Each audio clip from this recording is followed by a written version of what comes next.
ባርኮት በድጋሚ አደይን አፈቅርሻለሁ ላንቺ ያለኝ ስሜት አልተቀየረም አላት። ፍቅር ደግሞ በሌላ ተንኮል መታለች። እንግዲህ ናውል የሚባለው ልጅ ለአደይና ለለምለም ነው ያመጣችው። አሁንም ሌላ ተንኮል አምጥታለች። አሁንም አይሳካላትም። ዝም ብላ ነው የለፋችው። ሌላ ደግሞ ቤዛና ኤላ አንድ አልጋ ላይ ነው ለምለም የያዘቻቸው። የሚገርም ነገር ነው። ቤዛም ችግር አምጥታለች ኤላና ለምለም መካከል ማለት ነው። በጣም የሚገርም ነገር ነው የዛሬ። ውድና እየተከበራችሁ ቤተሰቦቼ ሰላማችሁ ይብዛ። እንዴት ናችሁ? ደህና ናችሁ ወይ? ሰራተኛ አደይ ክፍል 44 ተለቋል። ገብታችሁ እዩት። ዛሬ እንግዲህ ብዙ ነገሮች ተፈጥሯል። ለዛሬ አለማየት እንግዲህ አይቻሉም። ገብታችሁ እዩት። ለኔ ደግሞ ላይክ እያደረጋችሁት በቅንነት አበረታቱኝ። ባርኮት እንግዲህ መጥቷል። ባርኮትና ዴቭ አንድ ላይ ሆኖ ተቃቅፎ ነበረ እና እሱ ሲመጣ ዴቭም ተናደደ። ተመልሶ መጣ። ያ ነገር ሁሉ አድርጎኝ ድጋሚ አደይ ሊወስድብኝ መጣ ብሎ በጣም ነው ያኮረፈው። እንግዲህ ቤቱ ነው እና የት ይሄዳል ባርኮት እና አደይ እንግዲህ የባርኮት እናት ትምጣ እንጂ ከዚህ ቤት ሄዳለሁ እያለች ነው።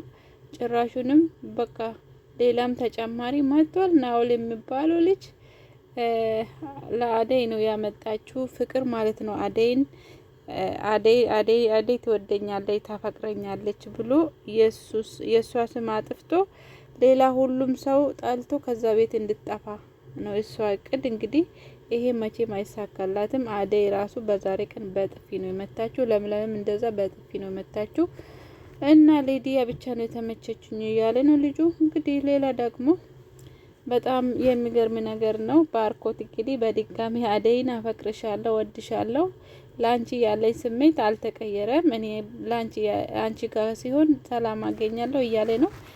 እንግዲህ አደይም ይሄ ስሜት ስለሆነ ከራስ ጋር ሆነ እኔም ብቻ የምታይ ከሆነ ደግሞ እናት ስትመጣ ይሄንን ኃላፊነት የወሰድኩትን ይሄንን ቤት ለእናት አሰርክቤ ከዚህ ቤት ብን ብዬ ጠፋለሁ እያለች ነው። እውነት ነው አደይ እውነት ነው ያለችው። በአሁኑ ሰዓት ቤዛ ሳይ ወደ ቤዛ ሄደ። አሁን ደግሞ ወደ አደይ ሲመጣ አደይ አፈቅርሻለሁ ምን ማለት ነው? ያ ቀን እኮ ቤዛ እንደመጣችው ምንም ለምን እንትናልሽ አንድ ጠየቃት። ለምን ትተሽኝ ሄድሽ አላት። እሷም ደግሞ በሆነ እንትን አሳመነችው። በቃ አደይን ረሳት። ወደ ቤት ሲመጣ አደይ ደግሞ ባርኮት የኔ ነው ብላ ተደስታ ለለምለም ነግራ እንዴት ነው ደግሞ የሱ ፍቅር እንደተቀበልኩ ምናግረው ብላ እየተጨናነቀች ጭራሹንም እኔ ከቤዛ ጋር ሄዳለሁ አለ። እንግዲህ ቤዛ እንደፈለገ አልሆነችለትም። ያው ቤዛ ታውቃላችሁ፣ ቤዛ ለትዳር የምትሆን ሴት አትመስልም። በጣም በቃ ለሰውም ክብር የሌላት ናት። አይታችኋል እንዴት እንደ አደረገችው ቤት በአንድ ቀን እኮ ምስቅልቅል አወጣችሁ። ሁሉም ሰው ከቤዛ ጋራ አንኖርም እያሉ ባርኮት ደግሞ እንዴት ከዚች ልጅ ጋራ ይኖራል? እንግዲህ ምስት ማለት እስከ ዘላለም አብሮ መኖር ነውና እንግዲህ አንድ ሰው ደግሞ በጣም ጸባው ከባድ ከሆነ እንኳን አንድ ቀን እንኳን አብሮ ማደር ከባድ ነውና ቤዛ ደግሞ እንደዛ አይነት ሴት አይደለችም። ያው ለምለም እንዳለችው የምርም ባርኮት ለጥቅም እንዳትወደው እንግዲህ ኤላ ጋር ካልወሰዳችሁኝ አለች ባለፈው። ኤላም ሲመጣም ከኤላ ጋራ ካልርኩ አለች። እዛ ሰይዳ ደግሞ ብዙ ነገሮችን አበላሻሸችው። መጠጥ አመጡ፣ ጠጡ፣ አሰከረችው እና ለምለም ደግሞ ስትመጣ እነሱ አልጋ ውስጥ ገብቷል እና ለምለም በጣም ነው ደነገጠችው። እሱ ሰክሮ እንኳን ለምለም ነበር የምጠራ። ለብር ብለሽ ያልሆነ ነገር አታድርጊ፣ ብር ለኔ ራሱ ምንም አላደረገልኝ፣ ሁሉም ነገር አለኝ፣ ግን ለምለምም አላመጣልኝም እያለ ነበረ እና ኤላ ግን ትክክለኛ ልጅ ነው። ግን ሴቶቹ እያሳሳቱ ነው። አይታቸዋል። ሊዲያም እንደዛ አሁን እችኛውም ደግሞ ልታሳሳት ነው። እውነት ነው ያለችው እኮ ለምለም፣ የምር ለምለም ያለችው እውነት ነው። ግን የምታሸንፈው ቦታ ያላት እሷና እሷ ብቻ ናት። ሌሎቹ በቃ ራሳቸውን ኩል ስለተቀባቡ ስለለባብሱ ብቻ ኤላ የሚመርጣቸው ይመስላቸዋል እና ሌላ ዝቅ እያረጉ ኤላ ይወደኛል እያሉ መከራን ይበላሉና ሊዲያና ቤዛ ማለት ነውና እነሱ አብሮ ተኝቶ እንግዲህ ምስጢር እያወሩ ያው ፍቅር ራሱ የሆነ ነገር ነግራ ነበርና ለባርኮት ማለት ነው ቤዛ አንተን እንደማታፈቅር ቤዛ ለጥቅም እንጂ ለአንተ ስሜት ወይ ፍቅር እንደሌላት ነበረ የነገረችው። ቢሆንም ግን ፍቅር ያው ለተንኮል ስለሆነ ያ እውነት አይደለም ብላ ነው የወሰደው። ቢሆንም ግን በራሱ በጆሮ ነው እየሰማ አንድ ክፍል ውስጥ ሆኖ አንድ አልጋ ላይ ሆኖ ሲያወሩ ሰምቷል ማለት ነው። ባርኮት ይሄን ሰምቶ ወደ ቤቱ እየተመለሰ ለምለም መንገድ ላይ መታ። እንግዲህ ለምለምም እንደዛ አንድ ላይ ሆኖ ነው የያዘቻቸው እና በቃ አዝናለች ለምለም። ባርኮትም አዝኗል። እንግዲህ አሁን ባርኮት በመሃል ነው የቀረው። የሚገርማችሁ ነገር አደይ ያ ጊዜ እሺ ልትለው ነበረ፣ ግን ደግሞ ዴቭ ደግሞ ያሳዝናል። እኔ ዴቭ ነው በጣም ያሳዘነኝ። ግን አደይ ወደ ባርኮት ነው መሰለኝ አሁንም ያላት። እንግዲህ ዴቭ በየቀኑ በቃ የአንቺ ፍቅር ጉርቶኛል እያለ መከራውን እየበላው ነውና እስካሁን ግን አደይ ሁለታችሁም እንደ ወንድሜ ናችሁ እያለች ነው ዛሬም። እንግዲህ አደይ አላቅም ብቻ በመሃል ለማንም ሳትሆን እንዳቀር ነው የኔ ፈራውት። ግን የዴቭ ብትሆን ደስ ይለኝ ነበር እኔ አደይ።